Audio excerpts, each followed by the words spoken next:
आदमी को नसीहत करने के लिए मौत ही बहुत काफी है। बेशक बेशक।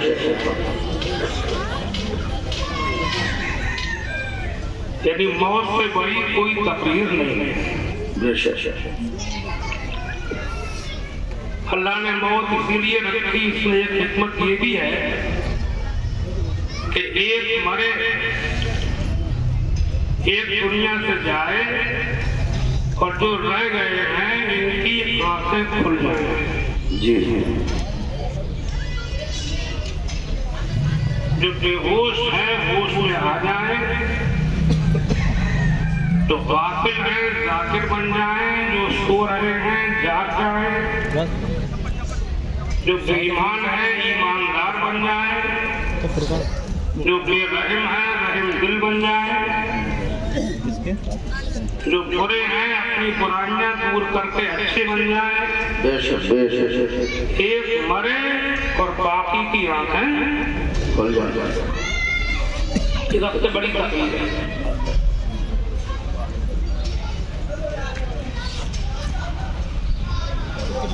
और मैं इस मुख्तसर से वक्त में वैसे मौलाना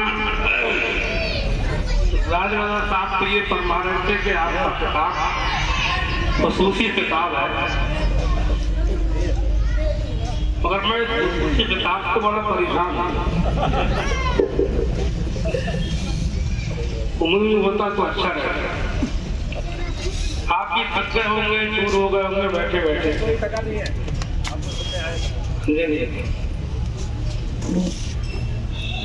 तो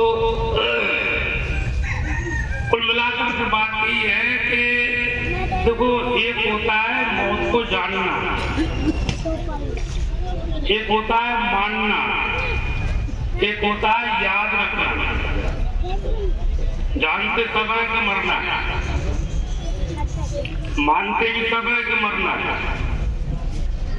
किसी से भी कहो, किसी भी मजहब का हो, किसी भी धर्म का हो, मुसलमानी नहीं कोई भी हो, जिससे भी कहोगे भाई मरना है, क्या नहीं कहेगा मरना नहीं। बेशक बेशक। मगर असल चीज जो है वो मौत को जानना और मानना नहीं है। असल चीज है मौत को याद रखना। बेशक बेशक। क्या ख्याल है आपका? जी। एक बात बताओ, मौत को अपना भूल जाए, मौत भूल जाएगी अपना? बोलो। ऐसे लोग तो बहुत हुए कि जो मौत को भूल गए। कि जालिम, अत्याचारी, बेरहम, शराबी, जुआरी, चोर, डकैत, लुटेरे, सूदखोरे, अपने लिए, अपने मफाद के लिए दूसरों का गला घोटने वाले, अपने मतलब से मतलब चाहे किसी का कुछ भी हो, भ्रष्टाचारी, रिश्वतखोर, अत्याचारी, बेरहम, नमाज़ें जानबूझ के छोड़ने वाले, ये सब मौत को भूले हुए। लड़कियों की, लड़कों की शादी में लड़की वालों को लूटने वाले, ये लेंगे वो लेंगे, क्या जमीन में क्या कुछ भी कर, कहीं से ला हमें घर, पूरे घर की औरतों को सोने का जेवर पहना, ये सब मौत को भूल गए। भूल गए नहीं भूल गए? बोलो। लेकिन पूरी तारीख में, इंसानियत के पूरे इतिहास में मुझे एक ऐसा बताओ जिसको मौत भूल गई। बोलो। मुझसे डरो मत तुम, मैं इतना बड़ा मौलाना नहीं हूँ, मुझसे डरो। अब मौलाना बड़ा कोई होता है जिससे लोग डरे। अरे बैठो, सुनो बैठो, पैसों लेके यहाँ पैसों के लिए तुम आजकल ये मशवरा देता हूँ कि वो देना है, बाद में दे दिया करो। मुझे मत दो, ये मस्जिदों के इमामों को पैसे दे दिया करो। इमामों की तनख्वाहें बहुत कम चल रही है आजकल। जी बेशक, बहुत अच्छा सुना। क्या ख्याल है? सही हम तो स्टेज वाले लोग हैं, मैं तो खुद ही नहीं चाहता हूँ दादा मालदार बनना ना। हम अगर मालदार बनना चाहें तो हमें तो तुम नोट कमाने की मशीन समझो। सच है।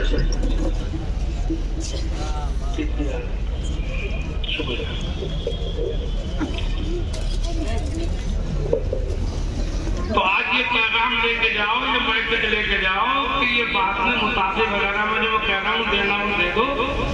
ये तुम हमारी फिक्र मत करो। मस्जिदों के इमामों से कभी कभी पैसों वाले मुताबिक कर लिया।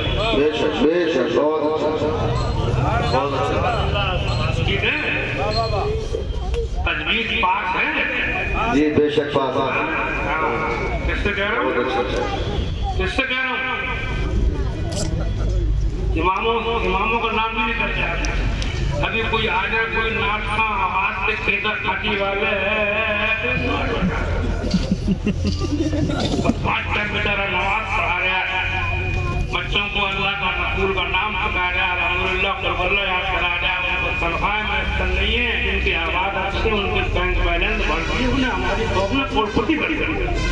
आवाजों के जादू मत बनो, किससे 3 को नफा पहुंचता हो उसको तुम नफा पहुंचाओ। बेशक, बहुत अच्छा, बेशक बेशक।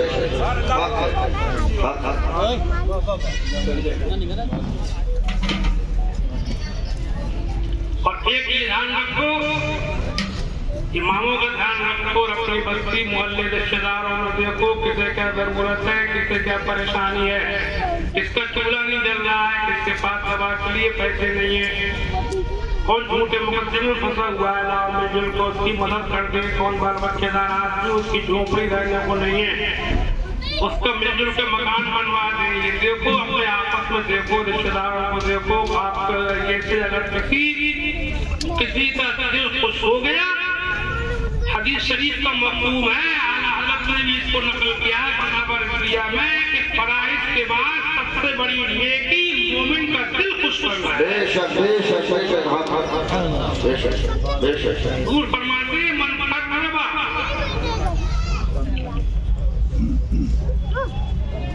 मन नफ़सा कुर्बता मोमिनिन मिन कुरबि दुनिया नफ़सल्लाहु अन्हु कुर्बतम मिन कुरबिल आखिरह। जो किसी मोमिन की दुनिया की कोई परेशानी दूर करेगा, अल्लाह उसकी आखिरत की परेशानी दूर करेगा। बेशक बेशक, सुभान अल्लाह। अब जहाँ बात चली थी वही लाओ। ये तो बीच में एक बात हो गई कि इमामों का ख्याल रखो, और अपनी बस्ती मोहल्ले रिश्तेदारों में देखो किसे क्या जरूरत है। अगर किसी का कम गलत करने की जो कुछ करने का आपको मौका मिल गया तो समझो अल्लाह की रहमत आपके साथ है। बेशक बेशक बेशक।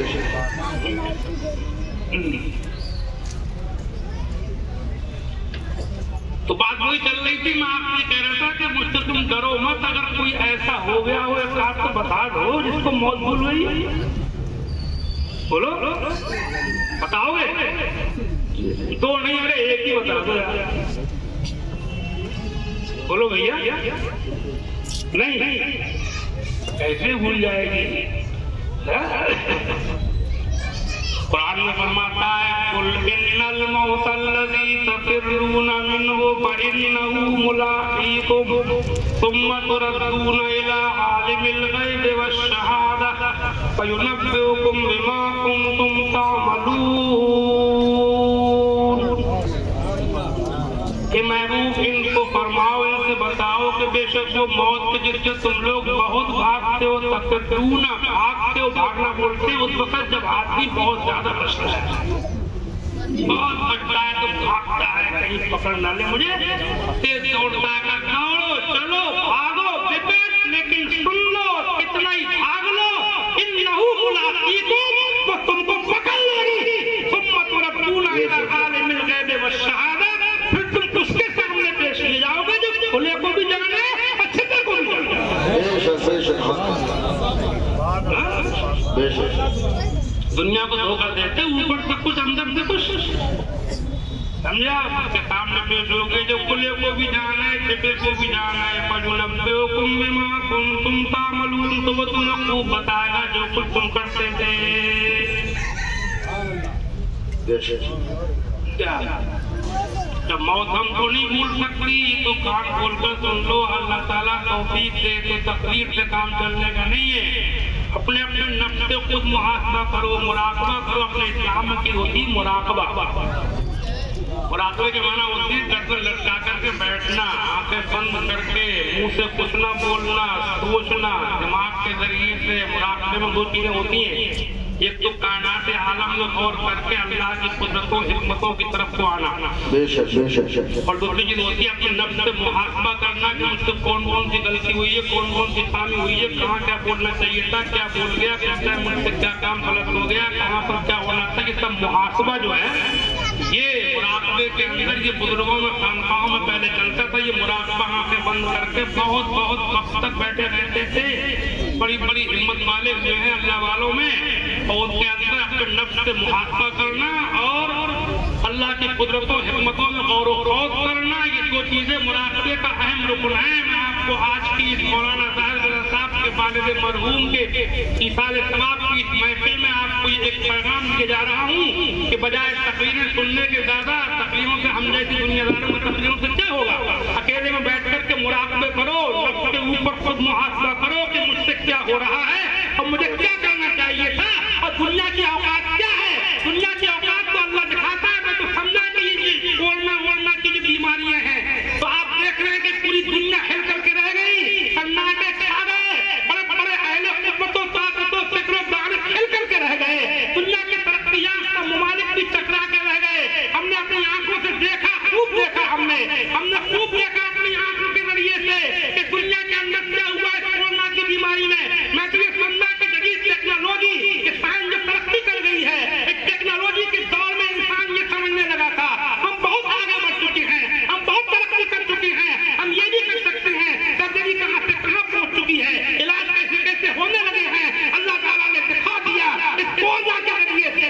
तुम्हारी तमाम तरक्कियां, तमाम टेक्नोलॉजी, हमारी कृष्ण से इंजीनियरिंग बात नहीं, ये सब की सब इसकी एक हद है, एक लिमिट है, होता वो है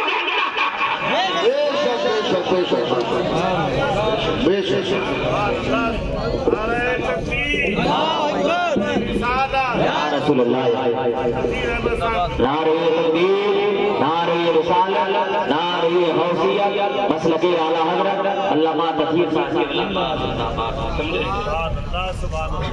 होता हुआ है जो कौन चाहता है, अल्लाह चाहता है। मुझे तो लोगों ने ये बताया, मैं ज्यादा मीडिया में घुसा हुआ आदमी नहीं हूँ, कि बीमारी में गरीबों से मालदार ज्यादा मरे। ऐसा ये मुझे बता देते लोग, मैं तो खुद ज्यादा नहीं, कभी कोई अखबार उर्दू का पढ़ लिया। गरीबों से ज्यादा मरे, सर्वे किया लोगों ने, और यही बताया कि देहाती कम मरे, शहरी ज्यादा मरे, खेतों में काम करने वाले कम मरे, एसी वाले ज्यादा मरे। ऐसा ही है।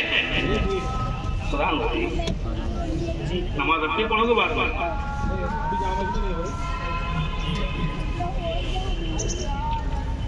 एसी वाले ज्यादा मरे, खेतों वाले कम, क्योंकि अल्लाह ने दिखाया कि ज़राए और वसाइल और साधन ये भी मेरी मखलूक है। वसाइल और ज़राए भी सभी काम करते हैं। जब मैं चाहता हूँ, मेरी मशीयत में किसी को दखल नहीं है। तुम समझते थे कि टेक्नोलॉजी के जरिए बच जाएंगे। दुनिया में सबसे नंबर 1 की टेक्नोलॉजी में हम तो अमेरिका का नाम सुनते, और हमने ये भी सुना कि कोरोना में नंबर 1 पर भी वही तरक्की में नंबर है, कोई बड़ाई में नंबर है।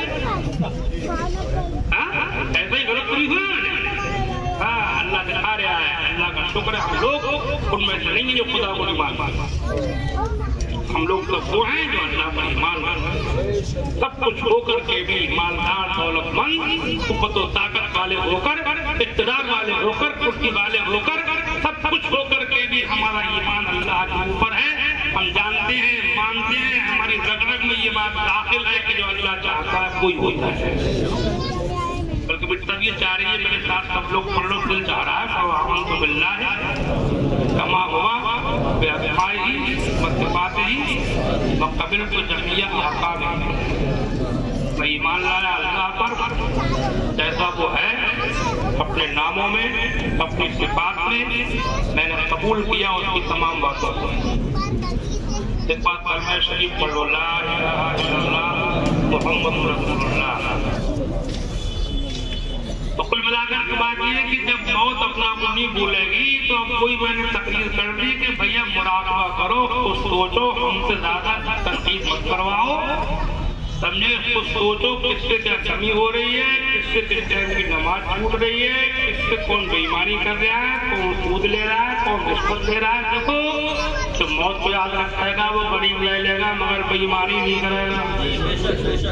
भूल जा मौत भूलेंगे नहीं माना, पैसा जमा करके छोड़ के मरेगा नहीं कोई देखने वाला। टूट खटोट चारों तरफ से कहीं आ जाए दौलत कैसे कैसे मरना है, छोड़ कर मरना है। एक साहब कह रहे थे कि इकरार कर देते हो और महंगा हो जाए तो बेचूंगा, और महंगा हो जाए तो बेचूंगा, अभी नहीं बेचूंगा, बहुत भाव बढ़ने दो, और भाव बढ़ने दो, बढ़ते बढ़ते वो खुद ही बढ़ गए। तो बताओ कितने का बेटा आप लोग करेंगे? तेरा कह रहा है उसको पन्नू जेल पका पन्नू के बाप पर क्या आज की तकलीफ मिली एक मुराकबे की दावत देके चला जाऊंगा। वाकयात और हिकायात की तरफ से बढ़ने के बजाय अब मैं ये भी चाहता हूँ जल्दी में अगर सुनो तो कुछ मैयत के ताल्लुक से आजकल माशरे में कुछ गलतफहमियां बहुत पैदा हो गई, मतलब रस्म रिवाज। तो इन मसले सुन लो, मसले सुनने का सबब भी बहुत है। हदीस शरीफ में तदारुसुल इल्म सआतम मिनल लैल खैरुम मिन नहियाह, थोड़ी सी देर दिन की कोई बात सीखना सिखाना रात भर की इबादत से बढ़ गए। समझे? मैं देख रहा हूँ ना कुछ हालात माहौल में, फतवा कुछ है, मसला कुछ है, किताबों में कुछ लिखा है, वो कुछ रहा नागे लग रहा है, मतलब के आला हजरत के आला ने कुछ कहा है, वो कुछ रहा। दो चार बातें सुनाऊं ना? हाँ जी। पहली बात तो ये मैयत के खाने वाली अपने उलमाए सुन्नत का आला हजरत का फतवा ये है कि मैयत के मौके पर हम लोगों को दावत करके खाना खिलाना मना है। फरमाते मैयत के मौके पर ज़ियाफत ममनू है, उन्हीं के अल्फाज। हाँ ये हो सकता है कि बातें वगैरह हुई, आपने कह दिया भाई वो खाना खा लो, अब कोई खा ले तो कोई कबाद। एहतिमाम, इंतजाम, बाकायदे ऐलान, खाना खाओ, फला की दावत, फला की दावत। बात गाँव में जितना खाना रिवाज डाल दिया है, ये कहते हैं जब खाया था तो खिलावेगा नहीं, पूरा गाँव पूछता है, पूरा गाँव पूछता है।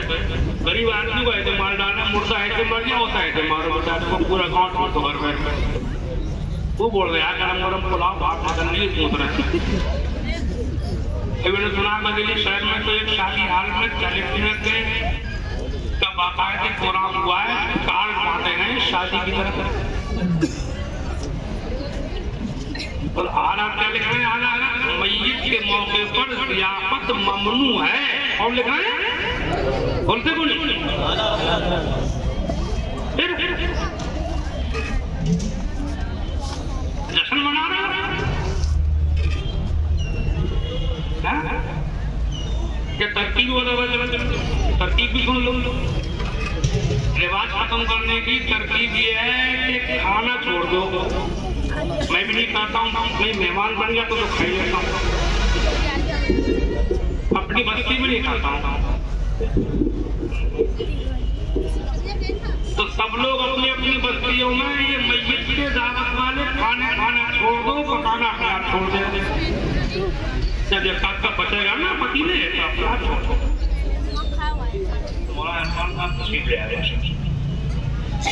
इनकी जोड़ी है मौलाना दायस काफी इरफान साहब।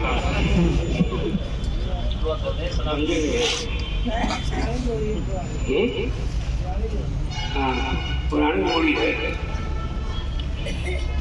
समझे? पुनः हमजिल परवास कबूतर बात बाबा, ये भी अपने दोनों तरफ है मामला इनका। हम तो खाली तकलीफ कर ली, किसी ने कह दिया नमाज पढ़ा दो, नमाज पढ़ा दी, मसला यहाँ से बता दिया। ये लोग माशाल्लाह ये काम भी कर लेते, तो कौम की शादी जरूरतें पूरी कर लेते हैं। कौम में हर तरह के लोग होना चाहिए मेरी तरफ से, तो कभी किसी भी तनकीद नहीं करता। मुझसे जो होता है करता हूँ, नहीं होता है जो लोग कर रहे हैं उन्हें मुझे बुरा क्या होता है। अल्लाह किसकी तरह तो कौम को सबकी तरफ इसकी नीयत अच्छी, कौम के लिए, मजहब के लिए, अल्लाह उसका भला करे मेरी तो मेरा मतलब ये है कि खाना छोड़ दो तो पकना ही बंद हो जाएगा। मसला यही है, मैंने बता दिया आपको मैयत के मौके पर कि एहतिमाम जो हो रहे हैं लंबे लंबे जो 8-8, 7-7, 10-10 पतीले पक रहे हैं, ये सही नहीं है। रिवाज बन गया है, रिवाज बन जाता है तो आदमी इसलिए करता है कि नहीं करूंगा तो लोग आगे करेंगे, तो रिवाजी खत्म करने की कोशिश करें।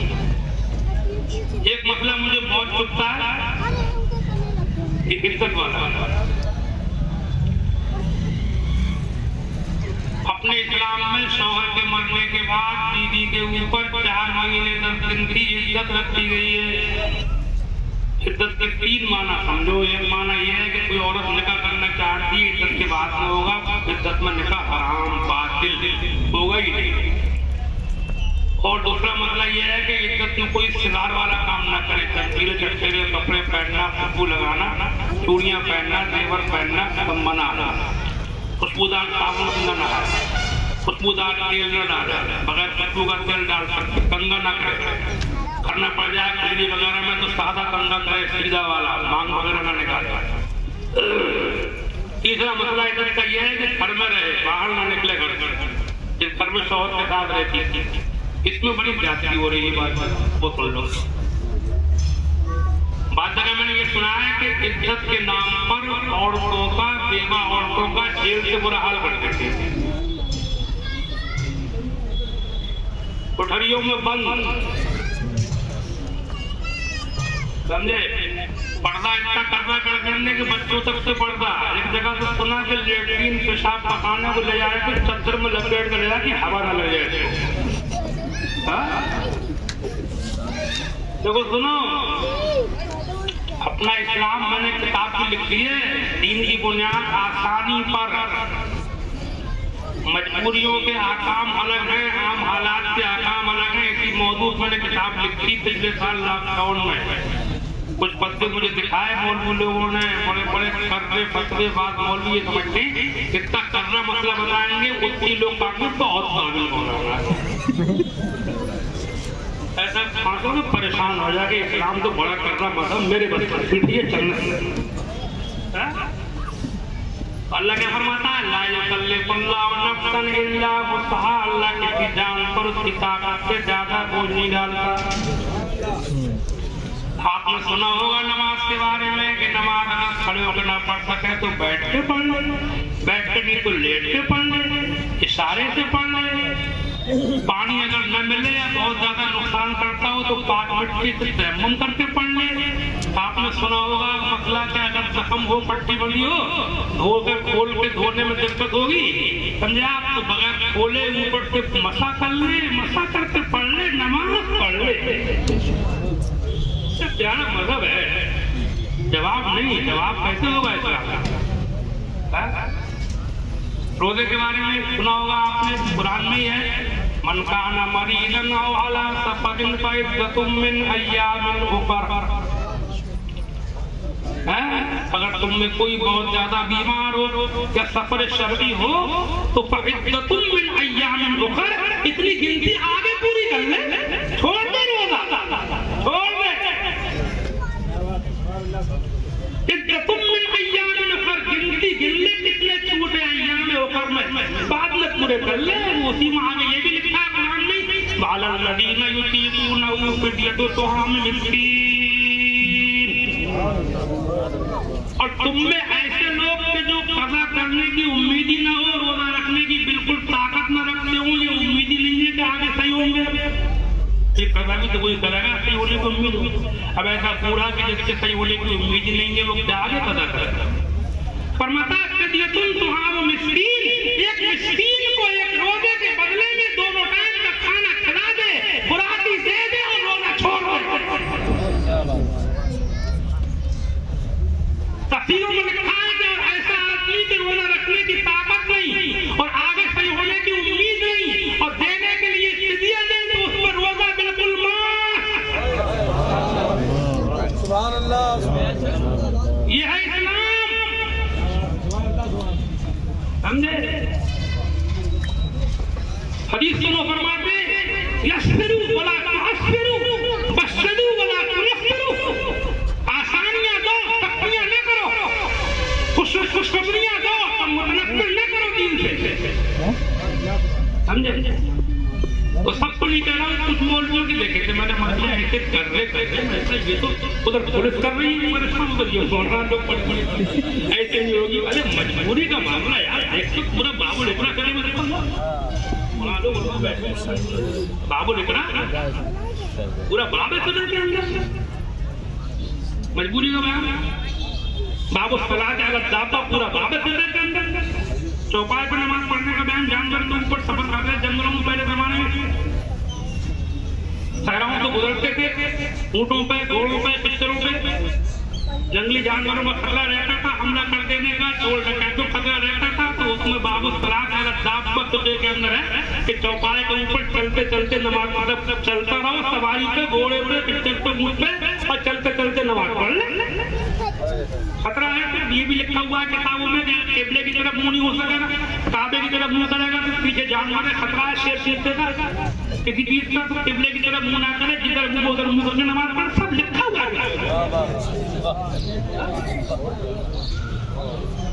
इब्न अकेले पढ़ा, कमोलपुर ने पढ़ा, कौन ने पढ़ा? हाँ, ये जरूर है कि उसूल ये नहीं अपनी तरह और मामले में पूछना बोलना सी पड़ा, ये नहीं बहानेबाजी ना हो, सच्ची मजबूरी हो, एक बहानेबाजी। वो किताब लिखी है, मैंने देख मेरा किताबें गाड़ी में रेट देंगे, छोटी छोटी किताबें लिख देता हूँ, लोग पढ़ने लगा कॉपी किताब बनवा। तो इज्जत के अंदर में मुख्तसर जल्दी जल्दी कह गुजर जाऊं। मसला यह है कि घर में कहीं भी रह सकती है, कोठरियों में बंद करने की जरूरत नहीं है, आंगन में, कोठे में, बरामदे में, छत पे भी जा सकती है, बेपर्दगी न हो। पर्दे का इज्जत में अलग से कोई कानून नहीं है, पर्दा इस्लाम में वैसे भी तो है। इज्जत में पूछते हैं किस किस से पर्दा, इज्जत के अलावा छूट है? हाँ बोलो भैया, जो औरतें इज्जत में नहीं है ना छूट है? इज्जत में इतना कर्जा कर देंगे तो उसे जेल से बुरा कर मार डाली एक औरत को गर्मियों में खड़ा और किसी ने बदवा दे दिया, वो बीमार हो गई ना, गर्मी बहुत ही बंद कर दिया कोठरिया, तो अब वो बीमार हो गई तो कह दिया इज्जत में डॉक्टर को दिखाना मना है, ऐसे में पैदा हो गए। अच्छा इन औरतों में कुछ मुक्ति होती है, कोई बहुत बहुत आदत बनती है, औरतों में मुक्ति इलाज भी नहीं कराने, हालांकि गलत रही बात, इज्जत में इलाज करा सकती है, डॉक्टर देख सकता है, और ऐसी बीमारी हो तो बाहर जाना पड़े तो जा सकती। हदीस शरीफ में हुजूर के जमाने में एक सहाबिया बेवा हुई, छोटे छोटे बच्चे थे, खजूरों का बाग था, उन्होंने हुजूर के पास खबर भेजी कि नौका रखने का मौका होगा, बाग की देखभाल करना पड़ती थी। हुजूर ने फरमाया कि दिन में चली जाया करो, शाम को अपने घर वापस आ जाया करो।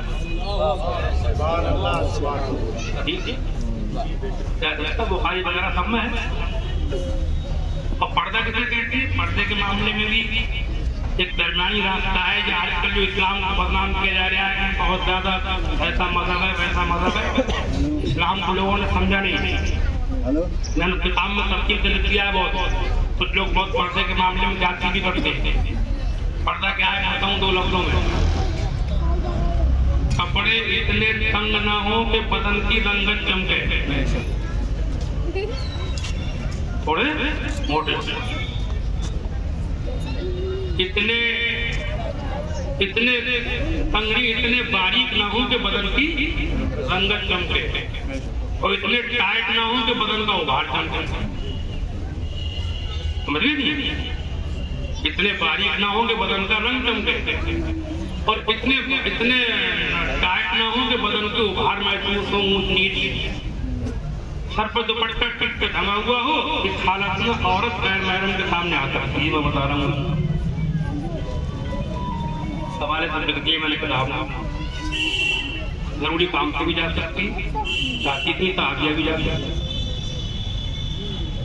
समझे। सर पर दुपट्टा टिक तो अब तो ये बुर्का जो चला था इसलिए चला था कि कपड़ों में कोई कमी भी अगर होगी तो बुर्का ढक लेगा। अब वो बुर्का ये हाल कर दिया उसका कि वो बुर्का और बेपर्दा कर दिया उन्होंने, समझे। बात औरत बगैर बुर्के के पर्दे में पहले की देखी मैंने औरतें, बुर्के कम ओढ़ती थी मगर वो पर्दे थे उनके। नहीं, चेहरा खींचने की वजह से मना किया है, हज सदर में दाखिल नहीं है, क्योंकि ये दौर फितरों का है कि चेहरे को देखने को बेजरूरत मना ना जाए, गुनाह ढके चेहरे पर बिना जरूरत जाएगा पूरी हुई। हाँ, दुपट्टा ठीक से ढकने का मतलब यही है, सर पे दुपट्टा ठीक हो। क्या कह रहा था मैं? बात एक बार दुरूद शरीफ पढ़िए,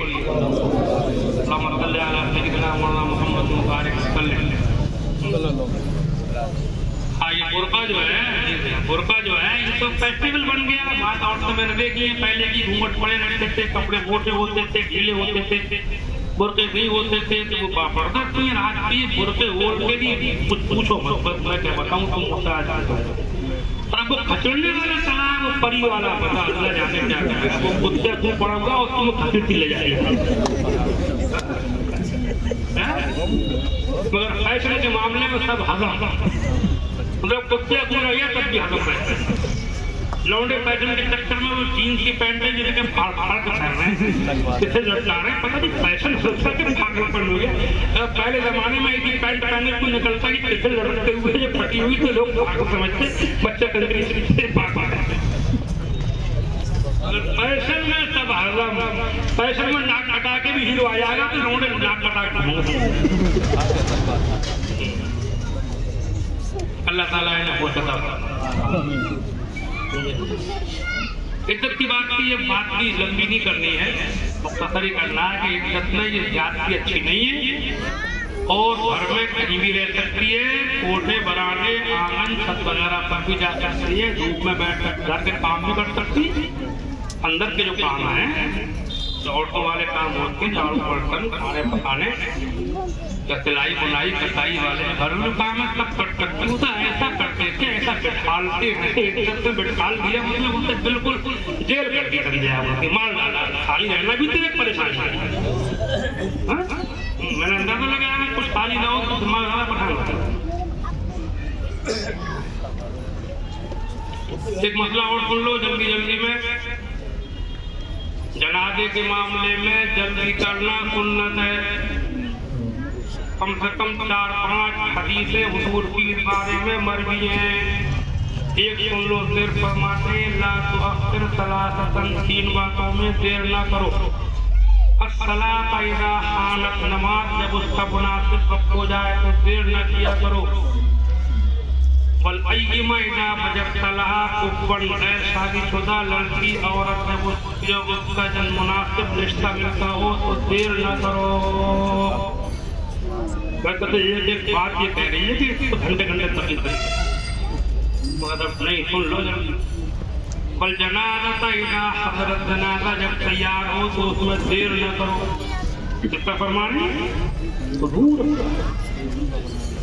अच्छा, एक बात और, हुजूर की इस बात में गौर करो, हिकमतों का समुद्र है। हक जल मगर दर्द बयाने मोहम्मद, सारे कलाम हक पर ज़बाने मोहम्मद। जनाजे में जल्दी करने में तुम गौर करियो, मैं नहीं बताऊंगा सब बातें, तुम अकेले में बैठ कर गौर करना कि जनाजे में जल्दी को हुक्म दिया कि जल्दी में कितनी हिम्मत है।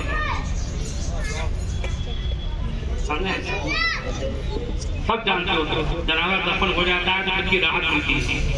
जब तक दफन ना हो तो परेशानी है, अच्छे बेटे औरतें बन जाता परेशानी। हर बात पर लाश का मसला भी रहता है, जल्दी सफर होना अच्छा है, इतना बहुत बड़ों की हिम्मत है।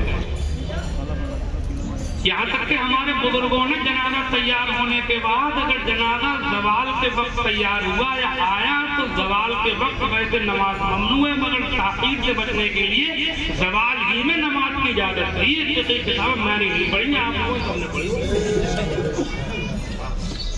जवाल ताखीर से बचने के लिए। और बल्कि आला हज़रत ने जो रिसाला लिखा है, ये कुछ मसलकों में जनाजे की नमाज दोबारा जायज़ है, दोहराना तेराना।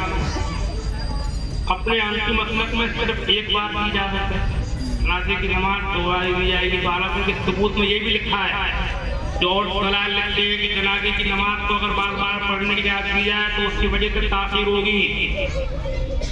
वो आगे तुम भी पढ़ लो, वो आगे तुम भी पढ़ लो, वो आगे तुम भी पढ़ लो, समझे? ये होता, अरे वो भी आ गए फटो नहीं पढ़ ले, ये होता। हाँ गलत न लिखा है, सबूत ये एक ही बार जाएगा तकरार जाएगा, पूरा रिसाला लिखा। हाँ सिर्फ बलि के लिए मसला है कि बलि अगर रह गया हो और उसकी इजाजत के बगैर नमाज पढ़ी गई हो और उसकी इमामत से वो राजी न हो, कुछ शामिल हो गया तब भी इजाजत। बलि बाप बेटा चचा दादा भाई के बलि होते हैं, इसकी बात मर्जी के बगैर पढ़ ली गई और वो उसमें शामिल नहीं था तो बलि नमाज बाद में पढ़ पड़ता है, बाकी मना इजाजत नहीं है। अब ये रिवाज चला है जो बताना चाह रहा था कि वो जनाजा तैयार हुआ, नहलाया धुलाया, कफन पहनाया, उसके बाद में सलाम शुरू हो गए, नाज़ें हो रही हैं, मिलादें हो रही हैं। बाद इलाकों में ये सुना जनाजे को रख के जलसे होने लगे, जलसों को बैठी सोचना किसी जगह के जलसा हो जाए, गलत है ये, बस साफ कर जा रहा है। अगर पढ़ना ही है सलाम पढ़ो, हाथ पढ़ो, दूध पढ़ो, कलमा पढ़ो, लेके चलो, चलते चलते चलाने चलाने के बाद दोखते सलाम हो, जनाते हूँ, तमीलाते हूँ, ये सब ममनू है। ताखीर सुन्नत है तो ताजील सुन्नत है, और जिससे सुन्नत मिटती हो वो काम बिदअत है।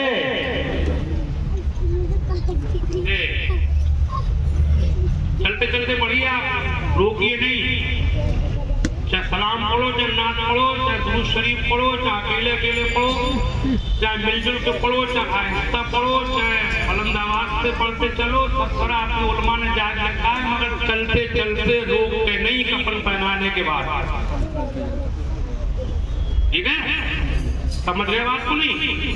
हाँ, कुछ मौलाना लोग रिवाज डाल रहे हैं, और ये रिवाज जो नए नए पढ़ते हैं ये मौलवी डालते हैं, मौलवियों गले की हड्डी बनती है। तो पब्लिक तो ये कहती जन्नत ऐसे मिलेगी, अब तो पढ़वा के मानूंगा मत, डालो और लंबा करके पढ़ो, उसे क्या पता सुन्नत मिट रही है बजाय सलाम जो होता है। डाले जानता हूँ, हाँ, और किसी मालदार आदमी है जनाजा मिल गया उसे छोड़ने को तैयार नहीं है, और हम मानिए मेरी बात बुढ़ा हो गया, बुढ़े आदमी की बात इतनी बुरी मानना चाहिए।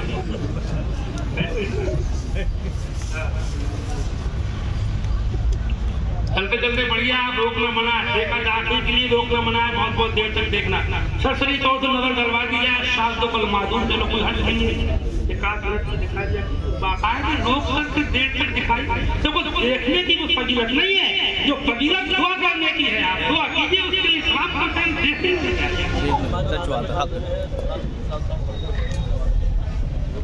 ये भी सुन लो, ये भी गलत। नमाज जनाजा के बाद में पहली बात से दुआ शुरू कर दी है, लंबी लंबी लंबी। अगर नमाज के बाद में बिल्कुल दुआ ना हो सबकी कोई कराहत नहीं है, नमाज पढ़ के जनाजा उठाइए, जनाजे की नमाज में दुआ है, अल्लाह मक़बूल दुआ तो लगती गई है, उसमें नियत भी तो ये करते हैं। हाँ, नमाज वास्ते अल्लाह ताला के, दुआ वास्ते मईयत के वो दुआ जो पढ़ी जाती है, अल्लाह मक़बूल हय्यना मय्यतना शाहिदना गायबना, पूरी तर्जुमत दुआ है। अल्लाह बख्श दे हमारे जिंदों को, मुर्दों को, छोटों को, बड़ों को, मर्दों को, औरतों को, हाजिरों को, गायबों को, क्या ये दुआ नहीं है? अब बाद में हमारे बुजुर्गों ने, मैं बात सही बताऊंगा, मुख्तसर दुआ की परमिशन दे दी, छोटी सी दुआ अगर हो जाए उसको आला तो जाता छोटी सी। लेकिन एक बार पूछा था 3 जुमलों के लिए कितनी दुआ मांग सकते हैं, फतवा दिया मैं, अल्लाहुम्मा अग़फ़िर लना वलहु वला तहरिमना अजरहु वला तफ्तिना बादहु। 3 जुमले पूछे तो फरमाते हैं अल्लाह इतनी दुआ तो जनाजा उठाते उठाते मांगी जाती है।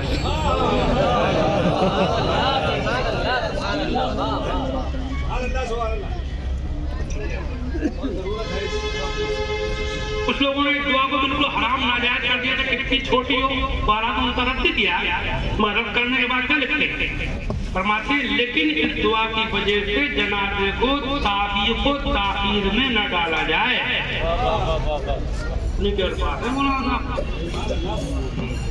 लेकिन नाजे लगा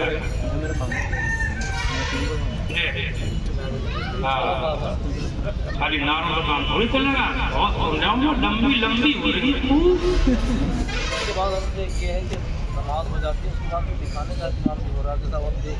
ना दिखाना भी सही नहीं, थोड़ा बहुत मैंने कह दिया शादी मालूम, जल्दी जल्दी उनको देख ले बाकायदा एहतमाम के साथ दिखाना सही नहीं। क्या होगा देखते, दुआ करो ना,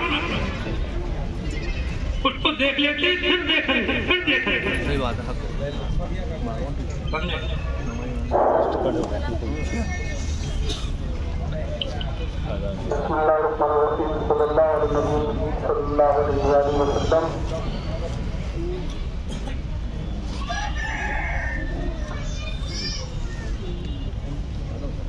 अब तो यही हो रही है।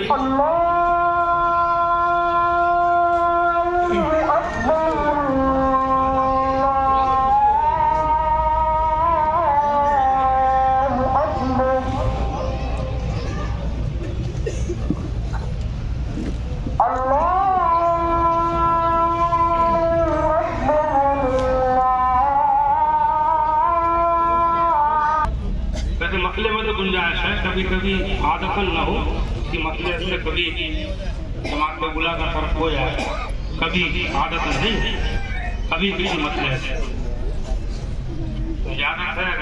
2-4 बातें और लगी है, सुनना चाहो सुन लो।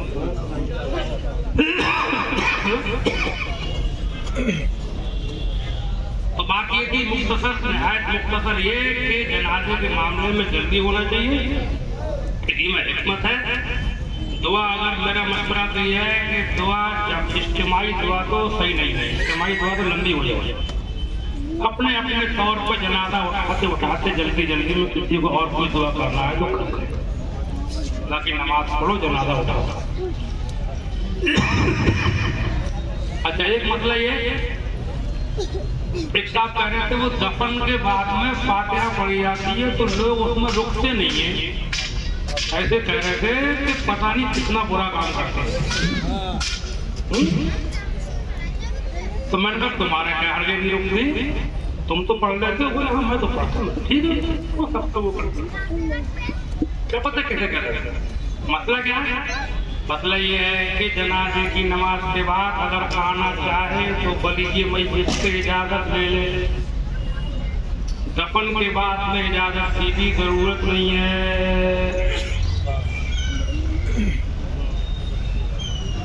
अज़ान पढ़ी जाती है या फातिहा होती है, उसमें अगर कुछ लोग पढ़ ले कुछ चले जाए तो कोई कबाद जाने आपके पास टाइम है आप पढ़ो, जिसके पास टाइम नहीं फातिहा कभी पढ़ सकता है। एक मसला बहुत अहम और है, एक डीजे का मसला जो है ना मवाला, इसके बारे में हदीस शरीफ में सिर्फ इतना मिलता है। एक हदीस मौलाना अली कारी मक्की रहमतुल्लाह अलैह ने मेरे पास शरह मिशकात में लिखी है, आला हज़रत के अल-मलफूज़ में भी है 70,000 मरतबा कलमा किसी को पढ़कर बख्शा जाए, अल्लाह ताला पढ़ने वाले की और जिसके लिए पढ़ा गया दोनों की मग़फ़िरत फरमा देता है।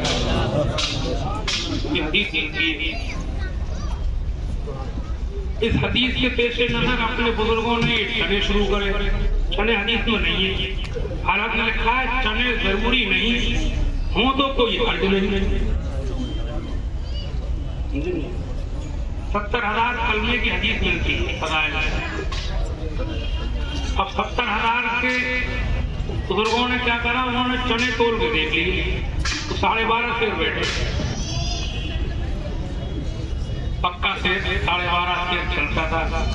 और उससे किलो बनाओ तो पक्का शेर जो है किलो से थोड़ा छोटा होगा, किलो तो कुछ बड़ा होता था, कच्चा बड़ा पक्का छोटा। तो कच्चा छोटा किलो से पक्का शेर बड़ा होगा, थोड़ा फर्क था। बचपन में चला है हमारी 1 किलो ना, हमारे बचपन में शेर चलते थे, कच्चा शेर पक्का शेर पाव हाथ पाव आधा शेर। तो अब वो जब बोले तो 12.5 शेर बैठे, उससे किलो बनाओ, 13 कर लो, 14 कर लो, 15 कर लो, चना बड़ा भी होगा तो 15-16 किलो में आराम से पूरा शेर दोहराने कोई जरूरत नहीं है। अब बात जगह 32 किलो करवा देते हैं, कहते हैं दोहराओ। बरेली शरीफ की किताब निकली है 15-16 साल पहले, फतावा मरकजी जागल गिफ्ता मुसद्दक़े ताजुश शरिया, उसने भी 12.5 शेर लिखा है, मुसद्दक़े ताजुश शरिया।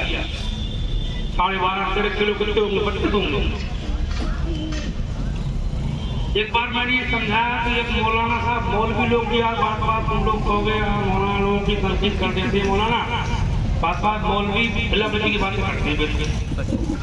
बोले ज्यादा में हर्ष क्या, तो मैंने कहा उनसे ये कहते ना कि ज्यादा में हर्ष तो कुछ नहीं है, और उनसे ये कहो कि अकेले पढ़ो बैठ के। ठीक है, हर्ष तो बाकी नहीं है भैया,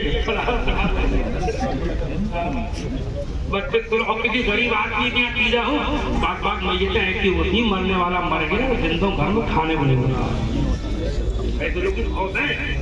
तो उनके यहाँ पर चने नहीं मौलाना से खरीदाओ 32 किलो, तो पता चलेगा हर घर के बिना वजह की बात करते, कोई समझाने की बात को पता लगेगा। और एक अपने इस्लाम में एक उसूल और भी है, जो काम लोगों को जमा करके दिया जाए उसका मुख्तसर होना बेहतर माना गया है। आला हज़रत से एक बार पूछा गया कि एक शख्स, एक इमाम नमाज के बाद बहुत लंबी दुआ मांगता है, कोई चला जाए तो बुरा मानता है, कहता है बुरा भला कहता है। और आपने लिखा है इमाम का ये फेल जुल्म हराम है, इसने कड़े अल्फाज लिखा है कि इमाम को चाहिए कि मुख्तसर दुआ मांग के लोगों को फारिग करे, उसके बाद जिसके जी में आए वो अकेले में देर तक जिक्र दुआ करता रहे, देर तक जिक्र दुआ कायम है अकेले में। और जब पब्लिक को लिए बैठे हो तो मुख्तसर, हदीस भी मैंने पढ़ी थी, उसका आखिरी जुमला कहता है बशतू वाला तुनफरू, खुश रखो, खुशखबरी सुनाओ, दीन से मुतनफ्फिर ना करो। तो मजबूरी को बैठा है शर्म शर्मी में, इस सबीने को आपने मकरूह लिख दिया, सबीना होता था मकरूह लिखा होगा, क्योंकि शुरू में तो अच्छा था, कितने लोग सुनते थे, सब मुत्तकी लोग होते तो उनसे शुरू हुआ, पूरा कुरान एक रात में पढ़ते रमजान। अब उसका हाल ये कर दिया था कि वो रिवाज जब बन गया तो ये हाल हो गया था सबीने का,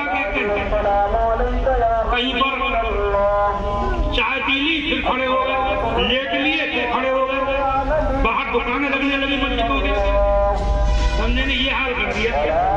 तो हालात ने उसको मकरूह लिखा सबीने को, एक शोशा खुला छोड़ दिया कि हाँ यकीन से पता हो कि जितने लोग सुन रहे हैं सब दिल से सुन रहे हैं, किसी पर भार नहीं है, बोझ नहीं है, कोई शर्मशर्मी की वजह से नहीं है, तो वो शिष्य बाकी नहीं। तो कोई भी काम इतना लंबा ना हो, बल्कि जलसे वगैरह घरों में प्रोग्राम होते हैं, मैं इसका ख्याल नहीं है, रात को लगा के लाउड स्पीकर, समझे घर में कोई बीमार है, किसी के सर में दर्द है, किसी को सवेरे मजदूरी में जाना है, कोई औरत किसी हाल में है, किसी के दिल धड़कने की बीमारी है, किसी के दिमाग की कमजोरी है, किसी के कान के पर्दे कमजोर है, और रात पर उसके कान पे 8 कुरानियां लगा के 11वीं शरीफ हो रही है।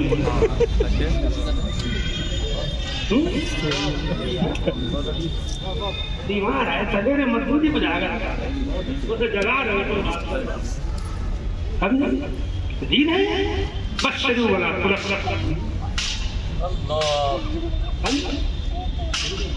मैंने देखा है घरेलू प्रोग्राम पब्लिक ने आना छोड़ दिया। पहले मैंने देखा अपने बचपन में हमारे यहाँ मिलादें होती थी, मिलादों में बच्चे लाउड स्पीकर पे नहीं थे, ऐलान करते फिरते थे मिलाद हो रही है, पता मिलाद हो रही है, चलो घर भर जाते थे। अब जो फंस गया उसको निचोड़ लिया, उन्होंने हाथ फंसा अब आई बैठे थे 3 महीने, तो भी रिश्तेदार बैठे फंसे हुए जाए। 1 घंटे प्रोग्राम चलाओ, 1 घंटे आधे घंटे हल्का लाउड स्पीकर रखो, जिनको सुनाना उनको सुनाओ, जबरदस्ती मत सुनाओ। 1 घंटे प्रोग्राम चलाओ, फिर देखो इंशाल्लाह जलसों की रौनक बढ़ जाएगी।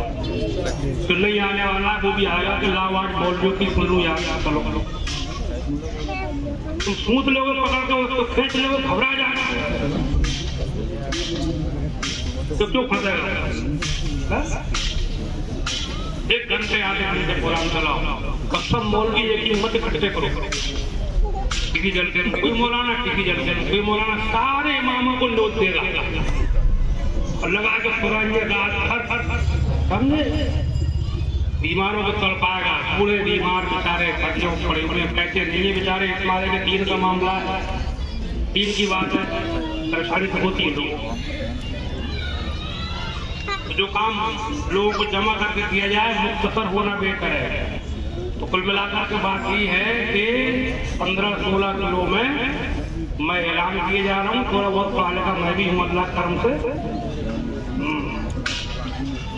मैंने हवाला भी दे दिया, मैंने शरीफ की किताब में 12.5 से लिखा है, किलो बना के देख लियो कितने बने उसके, दोहराने की कोई जरूरत नहीं है। 15-16 किलो में आराम से पूरा सेम होगा, समझे? हाँ, अल्लाह ताला हम सबको एक दूसरे को खुश रखने की तौफीक अता फरमाए, इनसे मुतनफ़्फ़िर करना तो महफूज फरमाए। हाँ, तो एक मसला और सुन लो, ये जो तारीखें हैं 3, 10वां, 20वां, 40वां, इन तारीखों का मसला ये है कि ये अरब में लिखा है, ये उर्फी हैं, मतलब शरई नहीं है, हम लोगों ने अपनी आसानी के लिए मुकद्दर कर ली है। आगे पीछे भी फातिहा हो सकती है, फातिहा इसाले सवाब का नाम है, इसाले सवाब जब भी आप करेंगे सवाब पहुंचा, लेकिन चालीस में जल्दी पहुंचा ऐसा नहीं, 40 में तो करना मना होगा। अगर आगे पीछे भी हो तब भी कोई गुनाह नहीं है। आला लिखा ये तहय्युनात उर्फी है, बल्कि ये भी लिखा है कि जो ये समझे जाहिल आदमी के इससे आगे पीछे सवाब नहीं पहुंचेगा, ये उसकी जहालत है। अरब में लिखा है, बात कुछ थोड़े बदलेंगे, मफहूम ये है। अच्छा, एक मसला और याद आ गया। अच्छा भाई, जब किसी को पूछना हो तो पूछ लियो, कोई बात। आज जगह जो गमी की ईद चलती, ईद के दिन और से जमा होकर रोती है घरों में मैयत के लिए गलत। ईद के दिन के बारे में लिखा हुआ है, ईद के दिन मुस्तहब है कि अगर कोई गम हो तो उसको अपने दिल में रखे, चेहरे से जाहिर न होने चाहिए। एक बात और सुन लो, वैसे मैंने इस सिलसिले में किताब लिखी है, मसाइल मैयत, छोटी सी है, मैयत के जरूरी मसले भी जमा कर दिए। मोटी मोटी किताबों मसले बहुत होते हैं, वो लिखता है आदमी। हाँ, न मिट्टी दे के जा सकते हैं, मैंने कर दिया कि जा सकते हैं। बल्कि अजान के जो सबूत दिए अपने उलमा ने, उनमें एक बात ये भी तो है कि मैयत को जब लोग छोड़ के चलते हैं तो शैतान आता है, तो उससे ये अंदाजा लगता है जब लोग जाते हो तब अजान पढ़ते समझे। बाहर कुल मिला के दफन के बाद जो जाना चाहे जा सकता है। 40 से पहले अपने आप कुछ लोग ये बिल्कुल गलत है। हाँ, कलेक्टर के बाद में घर की बड़ी बड़ी हालतें हैं, घर के खर्चे मिला बनेंगे, घर पोतों चाहे पैसे हो जाना हो, रिवाज बन जाएगा तो पोते रहेंगे अल्लाह के पोते। खर्चे वाले रिवाज तो बहुत ही कम होना चाहिए, न गरीब आदमी की मिट्टी पलित होगी। कुल मिलाकर के गलत है बिल्कुल। ये जरूरी समझना कि कलेक्टर के बाद ही समझते हैं, ये गैर मुस्लिम वाली बात है। गैर मुस्लिमों में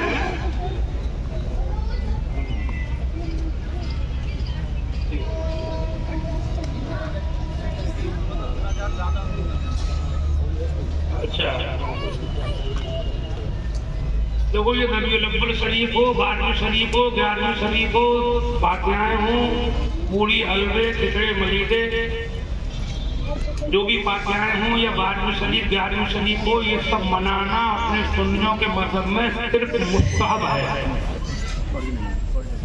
न शरअन लाजिम जरूरी न फर्ज वाजिब। अगर कोई आदमी नबी करे लेकिन जायज मानता हो, बुरा ना कहता हो, तो वो सुन्नी है।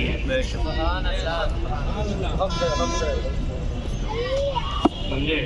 जायज मानता हो और ना करे फातिहा ना करे, खासतौर तो गरीब आदमी सुन्नी है, जबकि जायज है कि 12वीं शरीफ वगैरह का मामला ऐसा नहीं है कि जुलूस में ना जाए तो सुन्नी नहीं, जुलूस ना लगाए सुन्नी नहीं है, झंडा ना लगाए सुन्नी नहीं, झंडा ना लगाए तब भी सुन्नी है। अगर हुजूर से मोहब्बत करता है, गुस्ताख रसूल नहीं है, बेअदबों में शामिल नहीं है, बदतमीज गुस्ताखों के गिरोह का ताल्लुक नहीं है, उसको झंडा ना लगाए तब भी सुन्नी है। साफ बात कर रहे हैं। लेकिन झंडा लगाना बहरहाल जायज है, एक इजहार है अकीदत का, मोहब्बत का इजहार है, जायज है, बुरा काम नहीं है। मगर उसमें एक बात यह है कि झंडे जो हैं वो जरा मशवरा तो यह है कि वैसे झंडे लगाओ सादा वाले, कुछ बना हुआ हो चांद तारा वगैरह तो कोई बात नहीं, ये कलमा लिखा हुआ, गुंबद खजरा बना हुआ या रसूलुल्लाह लिखा हुआ, ये झंडे मेरे पैर में नहीं आते। हुर्मती हो सकती है, गिर सकता है, आंधी में, बारिश में, तूफान में, चील कौवे भी बीट कर सकते हैं, गंदी कर सकते हैं, नालियों में पड़े देखे लोगों ने झंडे आंधी में गिरते, सादा लगाओ।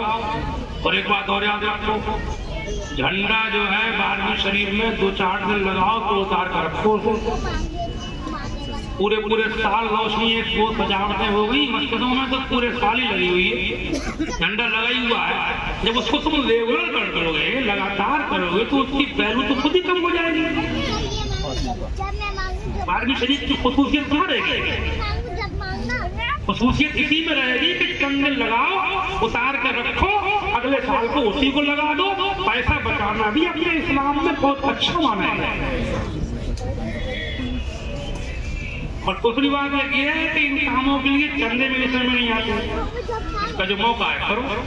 अगर आदमी कर लेता है सबने झंडे लगा दिए, पार्टियां लगा दी, अब वो चंदे होते हैं, लाओ चंदा कमेटी बनाई, लाओ चंदा, दरवाजे पे खड़ा है एक बंदा, ना काम करता है ना धंधा, लाओ चंदा चंदा चंदा, उठ आ रहा है लाओ चंदा, उससे कौन कह रहा है भारी करके उठ पर चंदा, हर वक्त चंदा। इसका जितना मौका है कर लो, मालदार लो कर लो, सजावट पे रोशनी मालदार लो कर लिया करो, गरीबों को टच मत किया करो। गरीबों को तो 12वीं शरीफ में हुजूर के नाम पर दिया करो। सुभान अल्लाह, सुभान अल्लाह। कब वो खुश होगी, सब खुश होंगे। मोहम्मद मुस्तफा सय्यद आलम सल्लल्लाहु अलैहि वसल्लम, सलाम उस पर के जिसने बेकसों की दस्तगीरी की। आज कुछ शेर नहीं बड़ा। सलाम उस पर के जिसने बेकसों की दस्तगीरी की, सलाम उस पर के जिसने बादशाही में फकीरी की। सलाम है आतिशी जंजीरे बातिल तोड़ने वाले, सलाम है कुफ्र के टूटे हुए दिल जोड़ने वाले। अगर से फखरी रुतबा है तेरी कनाहत का, मगर कदमों तले है पर किसराइयों का कहानी। इस शागाने बारे में ये शेर बहुत अच्छा कह दिया है। मिला है आमिना को फजले बारी से यतीम ऐसा,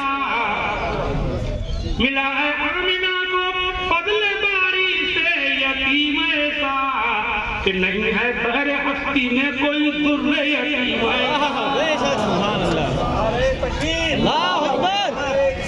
या रसूल अल्लाह, जिंदाबाद, जिंदाबाद। चलो मिला शरीफ ही हो गया, अल्लाह करम से अपना सुन्नी लोग हैं। नूरे लम यज़ल जो बाइस तख़लीक़ आदम है,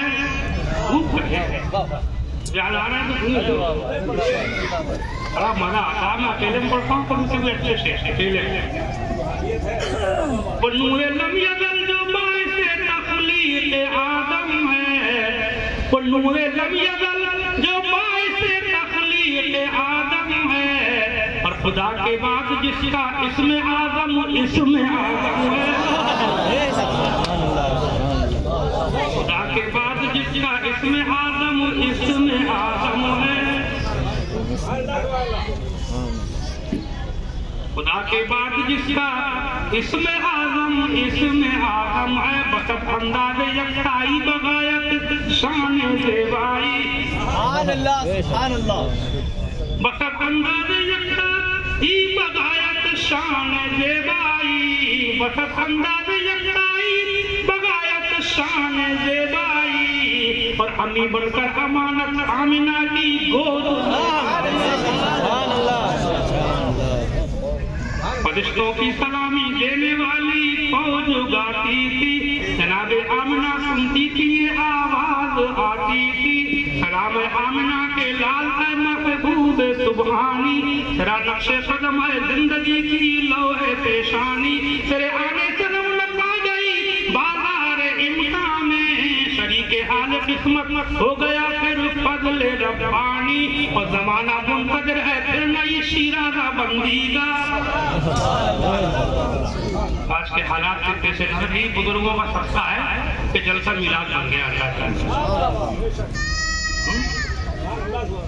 जमाना मुंतज़िर है फिर नई शीराज़ा बंदी का, या रसूल अल्लाह सबको या रसूल अल्लाह, जमाना मुंतज़िर है फिर नई शीराज़ा बंदी का, बहुत कुछ हो चुकी अजदाए हस्ती की पिशेमानी, मिला है आमिना को बदले बारी से यतीम ऐसा, नहीं है बहरे हस्ती में कोई तुर्रे यतीम ऐसा, लाए तो वो दूसरा जिसको मिला तुमको जरूर ने सरा तुमसे करो, मिलाद हो गई, जिक्र पैदाश भी हो गया, सलाम पढ़ लो, किताबें देख लेना जिसके पास ना हो जो हिंदी उर्दू की है, गाड़ी में से हासिल करो।